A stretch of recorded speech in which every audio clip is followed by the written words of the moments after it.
Karibu kwenye habari za ulimwengu. Ninayekuletea habari hizi ni mimi Isaac Samuel. Dunia inaendelea kushuhudia mabadiliko makubwa katika mwelekeo wa siasa za kimataifa baada ya Rais wa Marekani Donald Trump kutangaza mpango mpya unaoitwa Board of Peace, yani bodi ya amani, mpango unaodaiwa kuwa na lengo la kutatua migogoro mikubwa duniani ikiwemo vita vya Gaza, Ukraine na migogoro mingine ya kikanda. Tangazo hili lilitolewa katika mkutano wa kimataifa wa World Economic Forum huko Davos, Uswizi, na limepokelewa kwa hisia mchanganyiko, huku baadhi ya mataifa yakiuona kama jitihada ya kuleta amani na mataifa mengine yakiona kuwa mpango huu unaweza kuibua mvutano mkubwa wa kisiasa duniani. Kwa mujibu wa ikulu ya White House, bodi ya amani inalenga kuunda jukwaa jipya la majadiliano ya kimataifa litakalojihusisha moja kwa moja na migogoro mikubwa kwa kushirikisha viongozi wakuu wachache wa dunia badala ya kutegemea mfumo uliopo wa Umoja wa Mataifa.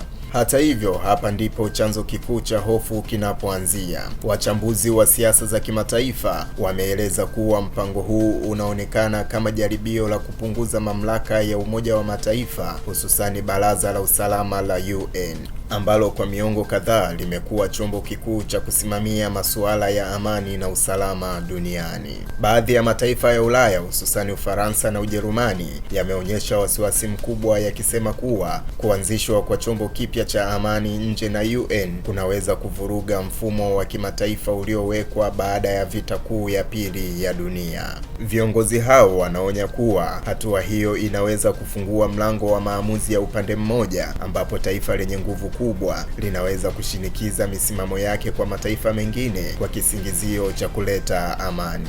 Kwa upande mwingine, Umoja wa Ulaya umeweka wazi kuwa unasisitiza umuhimu wa kuheshimu sheria za kimataifa na mifumo iliyopo, ukisisitiza kuwa amani ya kudumu haiwezi kupatikana kwa kuvunja misingi ya ushirikiano wa kimataifa. Nje na Ulaya, mataifa kama Urusi na China yametajwa kuutazama mpango huu kwa tahadhari kubwa, yakihofia kuwa bodi ya amani inaweza kuwa chombo cha kuongeza ushawishi wa Marekani duniani badala ya kuwa jukwaa huru la amani. Katika nchi zinazoendelea, hususani barani Afrika na Asia, kuna hofu kuwa sauti za mataifa madogo zinaweza kupunguzwa ikiwa maamuzi makubwa yatachukuliwa na kundi dogo la mataifa yenye nguvu za kisiasa na kijeshi. Wachambuzi wanaeleza kuwa kilicho mbele ya macho ya dunia si suala la amani pekee, bali ni vita ya kimamlaka, kwamba nani anapaswa kuamua hatima ya dunia. Je, dunia iendelee na mfumo wa Umoja wa Mataifa unaojumuisha mataifa mengi, au ianze kuongozwa na mifumo mipya inayoongozwa na mataifa yenye nguvu? Hadi sasa Marekani haijarudi nyuma na inaendelea kusisitiza kuwa mpango huo ni wa hiari na wa kusaidia, si wa kuchukua nafasi ya UN.